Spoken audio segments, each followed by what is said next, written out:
शहदादकोट में पीपी शहीद भुट्टो कारकुननि पारां पुलिस ट्रेनिंग सेंटर सईदाबाद के शाहिद हयात के नाले से मनसूब करण वारे अमल खिलाफ एहतजाजी मुज़ाहिरो करे धरणो हयो वियो।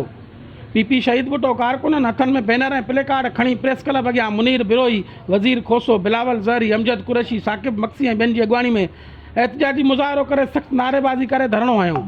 उन मौके ते अॻवाननि मीडिया वारनि सां ॻाल्हाईंदे चयो त अॻूणो DIG शाहिद हयात के नाले सां सईदाबाद पुलिस ट्रेनिंग सेंटर के मनसूब करण मज़म्मत जोॻो अमल आहे, जंहिंजी असीं सख़्त लफ़्ज़नि में मज़म्मत कयूं था।